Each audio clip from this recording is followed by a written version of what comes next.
गिद्धराज सीता जी को एक ओर बैठाकर फिर वापस लौटा और चोंच मार मार कर रावण के शरीर को घायल कर दिया, जिसके कारण रावण कुछ पल के लिए मूर्छित हो गया। और मूर्छा टूटने पर खिसियाए हुए रावण ने क्रोधित होकर अत्यंत भयंकर कटार निकाली और उसने जटायु के दोनों पंखों को काट दिया। और घायल हुआ जटायु श्री राम जी की अद्भुत लीला का स्मरण करते हुए पृथ्वी पर गिर पड़ा और रावण सीता जी को रथ पर चढ़ाकर बड़े उतावलेपन के साथ आकाश मार्ग से चल पड़ा। पर अभी भी उसमें भय कम नहीं हुआ था। सीता जी आकाश मार्ग में विलाप करते हुए ऐसे चली जा रही थी जैसे बाघ के जाल में फंसी हुई कोई भयभीत हिरनी हो। तभी पर्वत पर बैठे हुए बंदरों को देखकर सीता जी ने श्री राम का नाम लेकर अपने कुछ वस्त्र वहां डाल दिए। इस प्रकार रावण सीता जी को लेकर लंका पहुंच गया और उन्हें अपने महल की अशोक वाटिका में ले गया। और जब वह दुष्ट सीता जी को बहुत प्रकार से भयभीत करके और अपना प्रेम जतलाकर हार गया, तब उसने सारी व्यवस्था करवाकर सीता जी को अशोक वृक्ष के नीचे रहने के लिए रख दिया। जिस प्रकार से कपट मृग लाने के लिए श्री राम जी दौड़ चले गए थे, उसी छवि को हृदय में रखकर सीता जी सारा दिन हरि नाम रटती रहती थी। इधर लक्ष्मण जी को आता देखकर श्री राम जी बहुत चिंतित हो गए और उन्होंने कहा, हे भाई, तुम जानकी को वहां कुटी में अकेला छोड़कर यहाँ क्यों चले आए? तुमने मेरी आज्ञा का उल्लंघन किया है। तुम्हें पता नहीं राक्षसों के झुंड वन में फिरते रहते हैं। मेरे मन में ऐसा आ रहा है कि जैसे सीता आश्रम में नहीं है।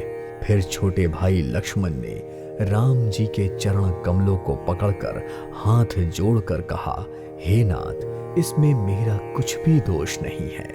मैंने भाभी को बहुत समझाया, पर उन्होंने आपको संकट में जानकर मुझे जबरदस्ती यहाँ भेज दिया। यह सुनकर श्री राम जी लक्ष्मण के साथ वहां गए जहां पर उनका आश्रम था। आश्रम में जानकी जी को ना देखकर श्री राम जी साधारण मनुष्य की भांति व्याकुल हो गए और वे विलाप करने लगे। गुणों की खान, हे जानकी, मेरी सीते तुम कहाँ हो? हे प्रिय, यदि तुम मेरे साथ कोई और हंसी कर रही हो तो अब इस ठिठोली को बंद कर दो और सामने आ जाओ। श्री राम जी को ऐसा विलाप करता देख लक्ष्मण जी ने उन्हें बहुत प्रकार से समझाया। तो श्री राम जी लक्ष्मण जी के साथ लताओं और वृक्षों की पंक्तियों से पूछते हुए सीता जी को खोजने के लिए चल दिए। वह रास्ते में जो कोई भी दिखता उससे पूछते, हे पक्षियों, हे पशुओं, क्या तुमने मेरी सीते को कहीं देखा है? भौरों, हंस, गज और सिंह ये सब आज अपनी प्रशंसा सुन रहे थे। यह देखकर श्री राम जी विलाप करते हुए कहते हैं, हे जानकी, तुम्हारे बिना ये सब आज ऐसे हर्षित हो रहे हैं जैसे कोई राजपद पा गया हो। तुम्हारे सामने ये तुच्छ, अपमानित और लज्जित थे, पर आज तुम्हें ना देखकर ये अपनी शोभा के अभिमान में फूले नहीं समा रहे हैं। हे प्रिय, तुम शीघ्र प्रकट क्यों नहीं हो जाती? इस प्रकार अनंत ब्रह्मांडों के स्वामी श्री राम जी सीता जी को खोजते हुए ऐसे विलाप कर रहे थे जैसे कोई अत्यंत कामी पुरुष हो। आनंद के राशि और अविनाशी श्री राम जी मनुष्य की भांति चरित्र कर रहे थे, पर तभी आगे जाने पर उन्होंने गिद्धराज जटायु को पृथ्वी पर पड़ा हुआ देखा। वह श्री राम जी का स्मरण कर रहा था।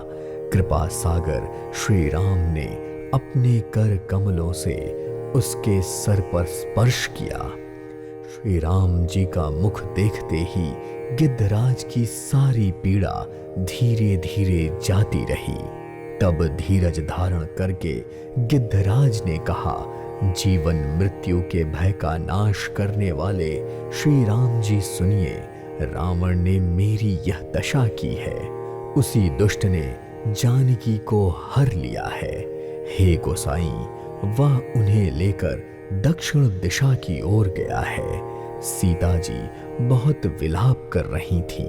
हे प्रभु, आपके दर्शन के लिए ही मैंने अभी तक अपने प्राणों को रोक के रखा था, अब ये चलना ही चाहते हैं। तो श्री राम जी बोले, हे तात, आप अपने शरीर को बनाए रखिए। यह सुनकर गिद्धराज ने मुस्कुराते हुए कहा, मरते समय जिनका नाम मुख में आ जाने से महापापी भी मुक्त हो जाता है, वही प्रभु आज मेरे नेत्रों के सामने खड़े हैं। हे नाथ, अब मैं किस कमी की पूर्ति के लिए अपने देह को रखूं? यह सुनकर नेत्रों में जल भरकर श्री रघुनाथ जी कहने लगे, गिद्धराज, आपने अपने श्रेष्ठ कर्मों से दुर्लभ गति पाली है। जिनके मन में सदा दूसरों के हित करने की बात होती है, उनके लिए जगत में कुछ भी दुर्लभ नहीं है। हे तात, शरीर छोड़कर आप मेरे परम धाम जाइए। मैं आपको क्या दूं? आप तो सब कुछ ही पा चुके हैं, पर परम धाम में पहुंचकर आप सीता जी के हरण की बात पिताजी से ना कहिएगा।